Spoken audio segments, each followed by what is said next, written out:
మిట్టల్కు దారేది. Survey number 194లో ఆయనతో పాటు పలువురు ఐఏఎస్ ఐపీఎస్ ఆఫీసర్లు భూములు కొనుగోలు. ఇదేంటి నాగారం ల్యాండ్ ఇష్యూ ఉంది కదా, కోర్టులో కూడా నడుస్తున్నది. కోర్టు చెప్పింది ఆల్రెడీ, గవర్నమెంట్ని ఆదేశించింది. అసలు దీని మీద మీ వైఖరి ఏంది?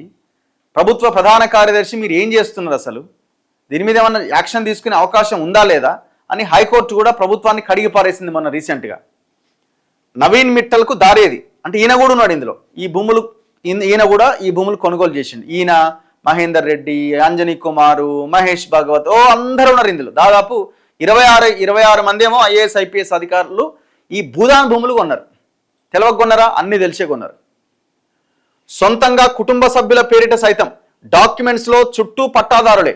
అక్కడికి వెళ్లేందుకు క్లాసిఫికేషన్లో లేని మార్గం. వివాదాస్పద స్థలమంటూ ప్రచారం. నాగారం ల్యాండ్ ఇష్యూ పైన రెవెన్యూ సైలెంట్. భూదాన్ భూమి విషయంలో సస్పెన్స్.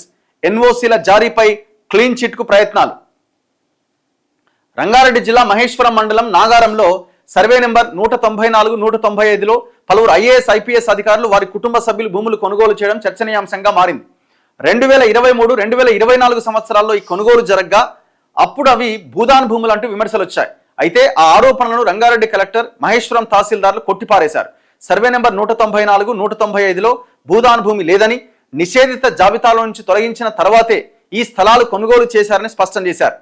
1954, 55 ఖాస్రా పహానీ ప్రకారం ఈ విషయాలు చెప్పారు. అయితే భూములను కొనుగోలు చేసిన వారు హక్కులను, రికార్డులను పక్కాగా చెక్ చేశారా లేదా అన్న అనుమానాలు కలుగుతున్నాయి.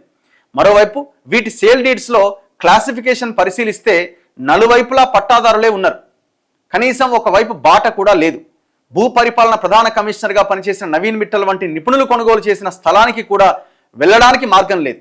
ప్రభుత్వంలో కీలక భూమిక పోషించే ఐఏఎస్ ఐపీఎస్లు కనీసం దారి లేని భూములను కొనుగోలు చేయడం వెనుక ఆంతర్యం ఏంటనే చర్చ అధికార వర్గాల్లో జరుగుతున్నది. మొత్తం అంతా వాళ్ళ కుటుంబ సభ్యుల పేరుతో, భార్యల పేర్లతో కొన్నారు.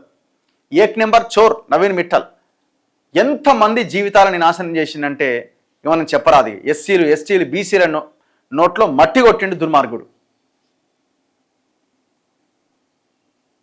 దాదాపు కొన్ని వేల కోట్లు సంపాదించుంటాడు ఈ పాటి. కొన్ని వేల కోట్లే, వందల కోట్లు కూడా, వేల కోట్లే.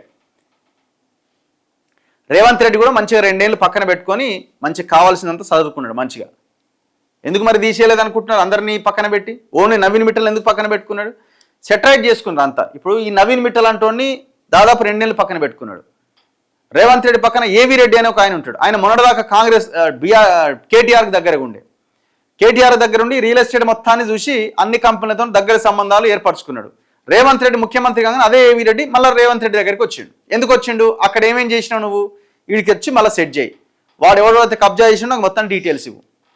మొత్తం ఆయన డీటెయిల్స్ ఇచ్చుకుంటా పోతా ఉంటే ఒక్కొక్కరిని దారిలోకి తెచ్చుకునే ప్రయత్నం ఇటు రేవంత్ రెడ్డి చేస్తున్నాడు కూడా ఇప్పటికి.